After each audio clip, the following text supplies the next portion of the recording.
Dalam pembahasan makalah ini setidaknya ada 4 macam tasawuf yang dibahas. Yang pertama ada tasawuf irfani, ada tasawuf akhlaki, tasawuf falsafi dan syar'i gitu ya. Keempat ini tentu terus mengalami perkembangan, termasuk tasawuf irfani. Tasawuf irfan ini lebih memberikan pemahaman atau sesuatu usaha untuk memahami suatu hakikat kebenaran atau ma'rifat yang tidak dicapai oleh logika. Jadi beda dengan tasawuf falsafi nanti. Kalau tasawuf falsafi berusaha mencari kebenaran selain daripada dalam Al-Quran, juga dari segi pemikiran, filsafat atau pengalaman-pengalaman ya. Oke.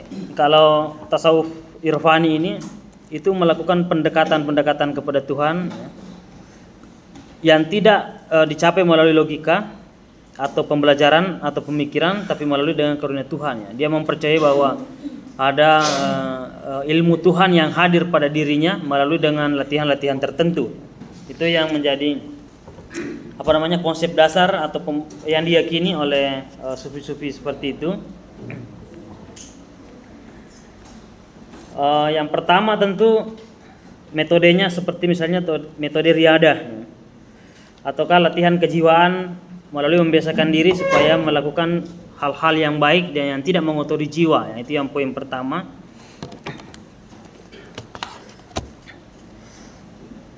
Kemudian tafakur ya. Itu metode yang digunakan oleh irfani, yaitu memikirkan sesuatu secara mendalam ya. Berpikir ya secara mendalam, sebagaimana juga banyak di dalam Al-Quran itu mengajak kita untuk berpikir, bahkan menantang kita untuk berpikir. Misalnya dalam Al-Quran yang mengatakan telah bergantinya siang dan malam gitu kan, wahtilafil laili wan nahari di ayatil ulil albab ya. Oke. Telah terjadi pergantian siang dan malam gitu ya. Terdapat tanda-tanda bagi orang yang berpikir gitu. Tafakur.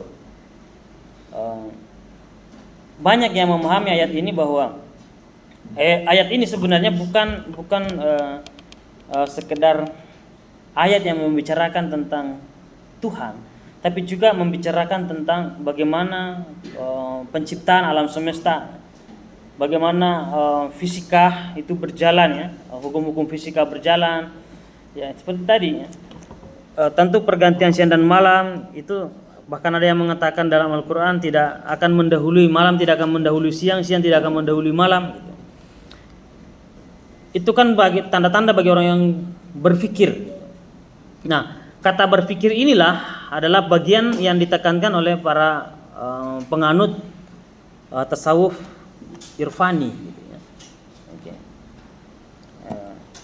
Merenung ya, tafakur. Itu juga nanti dipakai juga dari tasawuf falsafi. Tapi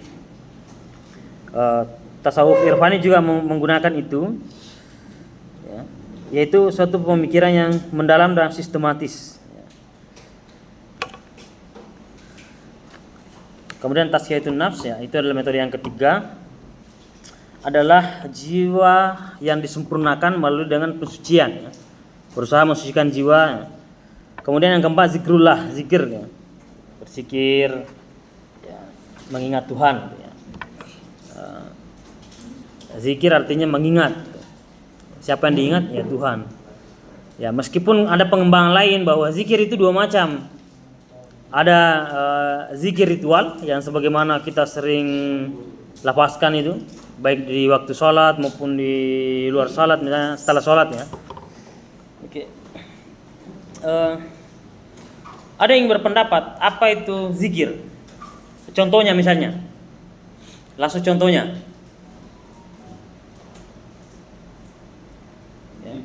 Ya, contohnya zikir gimana?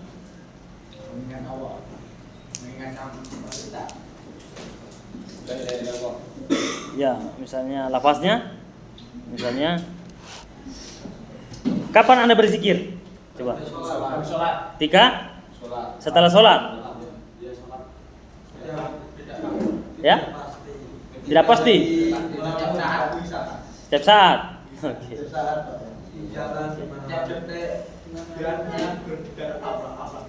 Iya, iya.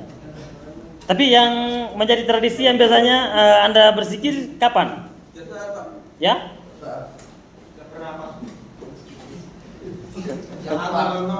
Setiap keluarga nafas. Iya. Oke.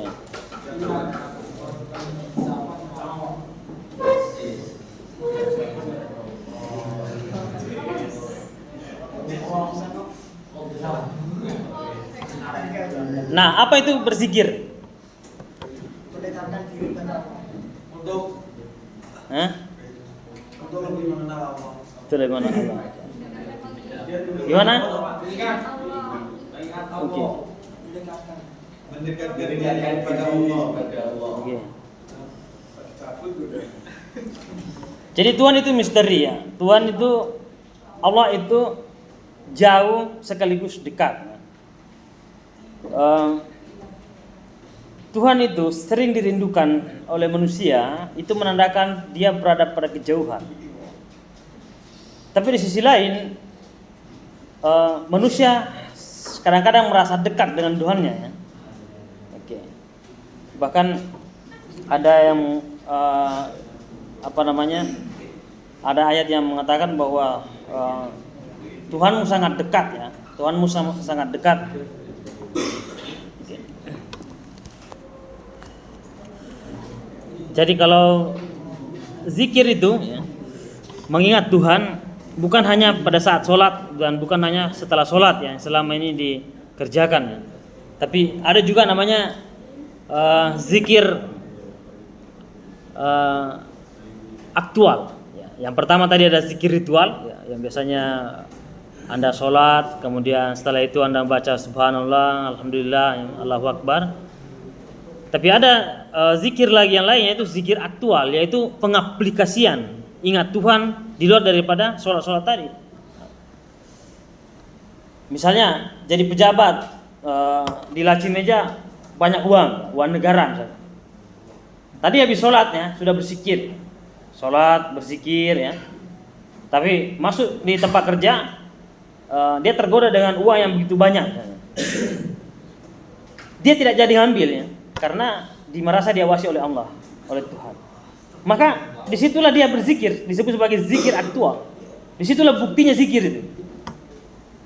Tapi kalau diambil juga, nanti sholat zikir lagi ya, wah ini juga masalah ya. Mungkin Tuhan bingung gitu. Berarti kamu memahami zikir itu sekedar lawasnya gitu. Ya, lawasnya saja. Ya. Sampai kamu tertidur itu ya, zikir sampai tertidur, anggota badan bergerak-gerak sampai tertidur zikir. Tapi dari aktualnya ya, kau tidak berbuat baik kepada sama manusia, kau tidak berbuat baik kepada alam semesta, orang-orang sekitarmu. Berarti zikirmu itu apa gunanya gitu. Apa gunanya kita berzikir kalau itu tidak bisa diaktualisasikan? Nah, itu kan salah satu pemikiran dari seorang sufi gitu ya, sufi tasawuf misalnya ya, falsafi. Bahwa ada perenungan yang mendalam di balik makna-makna teks. Jadi apa yang kita baca tidak berhenti terhadap apa yang menjadi teks, itu yang tidak berhenti pada apa yang dibaca dalam teks. Perlu ada pemikiran mendalam terhadap makna-makna teks itu sendiri. Ya. Oke. Misalnya tadi terjadinya pergantian siang dan malam. Ya. Oke. Terdapat tanda-tanda bagi orang yang berpikir.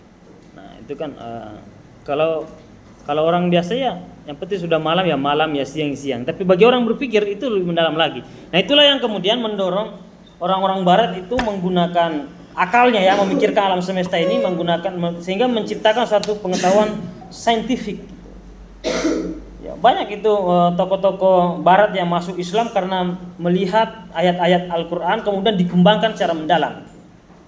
Tidak berhenti pada teksnya. Dia penasaran atau bahkan meragukan sebelum membuktikan. Ya, itu misalnya jasad Fir'aun yang diceritakan dalam Al-Qur'an itu kan juga ditemukan oleh peneliti-peneliti barat. itu karena dasar penasaran dan dasar ingin tahu yang besar terhadap kitab suci. Meskipun pada awalnya dia tidak percaya terhadap kitab suci itu, tapi dia coba menjadikan landasan untuk melakukan penelitian lebih lanjut. Itu namanya pemikiran dalam. Nah, ada ungkapan dari sufi misalnya, man arafa nafsahu faqad arafa rabbahu. Barang siapa yang mengenal dirinya, maka dia berpotensi mengenal Tuhannya. Gitu. Nah, tasawuf irfani ini biasanya tokoh-tokoh yang memperkenalkan itu. Misalnya Ibnu Arabi juga ya. Ataukah ada tokoh juga yang di dalam makalahnya ya, dijelaskan. Tapi saya lihat di dalam makalahnya berulang-ulang ya, Ibnu Arabi masuk di irfani, juga masuk di falsafi gitu. Imam Ghazali juga begitu ya. Imam Ghazali juga masuk di tasawuf falsafi, juga masuk di tasawuf akhlaki. Mengapa? Karena memang disiplin pengetahuannya sangat luas dan sangat mendalam. Bukan hanya pada satu topik ya, tapi juga beberapa topik. Yang kedua, tasawuf akhlaki.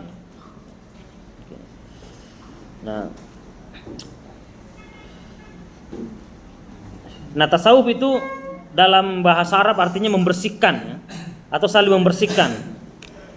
Kemudian objek tasawufnya adalah akhlak manusia. Akhlak manusia menjadi objeknya. Nah, karena akhlak manusia menjadi objeknya, ya, kita harus paham dulu akhlak itu juga berasal dari bahasa Arab ya. Akhlak itu juga dari kata pencipta ya, penciptaan. Nah, itulah kemudian teori Ibnu Arabi disebut sebagai teori emanasi, teori pancaran ya. Misalnya begini, teori emanasi Ibnu Arabi itu seperti misalnya cahaya yang memancarkan lahirlah cahaya yang baru gitu. Misalnya begini, sebelum adanya api, sebelum adanya lampu yang Anda kenal itu sudah ada cahaya sebelumnya.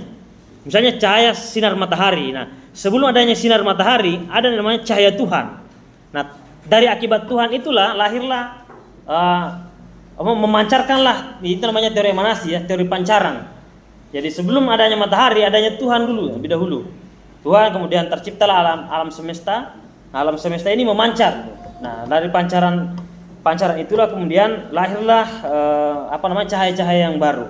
Itu namanya teori pancaran ya. Nah, begitu juga dengan manusia. Untuk manusia berakhlak haruslah bersumber dari sumber yang sesungguhnya, itu dari Tuhan atau dari Allah Subhanahu wa taala sebagai pancaran awal.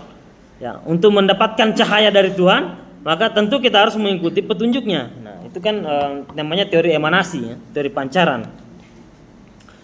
Nah, kalau berbicara tasawuf akhlaki ya, ini Imam Ghazali juga masuk di situ. Kemudian Hasan Al-Basri juga masuk dalam kategori tasawuf akhlaki.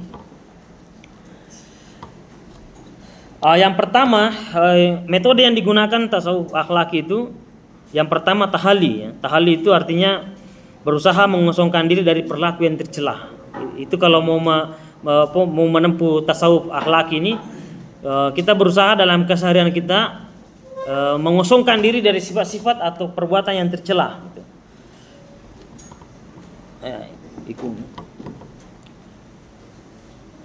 Kemudian yang kedua tahalli ya. Tahalli itu artinya membiasakan diri mengisi dengan perbuatan-perbuatan yang bagus ya, yang baik. Itu yang usaha-usaha yang dilakukan atau metode yang dilakukan. Nah, kemudian yang metode yang ketiganya disebut sebagai sudah tahap tajalli ya. Nah, itu kalau akhlaki ya, yang itu yang ketiga tajalli. Tajalli itu adalah penyempurnaan jiwa seorang ya, melalui dengan pendekatannya kepada Allah Subhanahu wa taala, juga menghindari perbuatan-perbuatan yang terlarang ya, kepada sama manusia. Itu namanya tasawuf akhlaki. Nah, tasawuf falsafi itu banyak tokoh-tokohnya seperti Al-Hallaj atau Ibnu Arabi.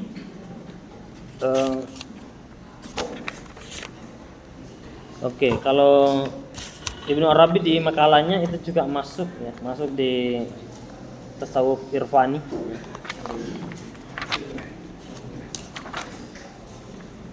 Oh, Jalaluddin Rumi ya. Oke. Nah, dan Suhrawardi, Muhyiddin Ibnu Arabi juga masuk, kemudian Jalaluddin Rumi gitu ya. Oke.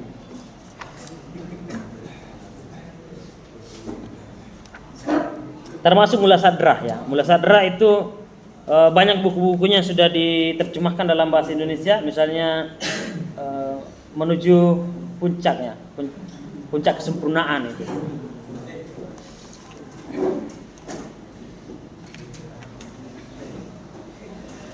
Kalau Mullah Sadrah misalnya ada pendakian-pendakian spiritual ya, yang mesti dijalankan. Begitu juga dengan Jalaluddin Rumi. Oke, Jalaluddin Rumi juga menulis banyak karya-karya, termasuk Fihi Ma Fihi yang terus dicetak ulang, yang terus banyak dibaca, baik dari kalangan santri maupun yang non santri itu terus membaca tasawufnya Jalaluddin Rumi. Ada kitab Masnawi. Ya. Oke.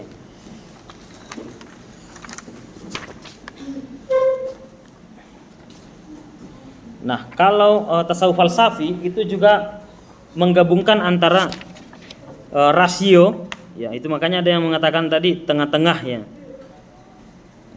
Ini memperkenalkan antara konsep pendekatan filsafat atau rasio untuk menemukan kebenaran tentang ketuhanan, juga menggunakan pendekatan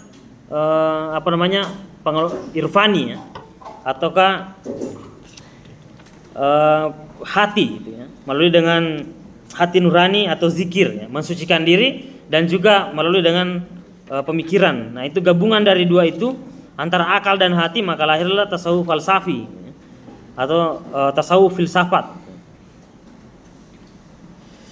Nah, inilah yang biasa disalahpahami banyak orang yang tidak masuk, biasanya dianggap tidak masuk akal ya. Seperti Ibnu Arabi kalau di Indonesia pernah ada Syekh Siti Jenar itu mirip-mirip. Ibnu Arabi mirip Al-Halaj yang menggunakan wahdatul wujud. Artinya ada kesatuan, dia percaya bahwa alam semesta ini memiliki kesatuan terhadap ketuhanan.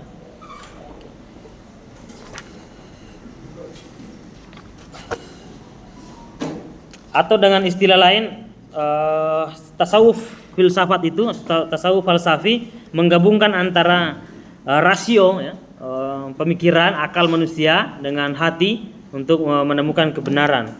Kemudian bagian yang terakhir ya, ada tasawuf syar'i. Ini biasanya banyak berdasarkan kepada Al-Qur'an dan Sunnah atau Al-Qur'an dan hadis. Oke. Itu yang membedakan tasawuf keempat golongan tasawuf tadi, ataukah macam-macam tasawuf tadi atau jenis-jenisnya. Kalau tasawuf syar'i itu tidak terlalu jauh dari pembahasan dari Al-Qur'an dan hadis.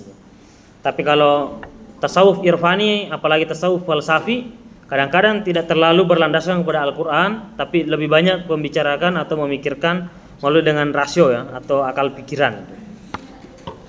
Tapi semuanya ada metodenya yang rasional atau metode yang ilmiah yang diakui oleh para sarjana bahwa itu adalah jalan yang benar atau jalan yang disepakati ya, sebagai suatu perjalanan intelektual atau perjalanan spiritual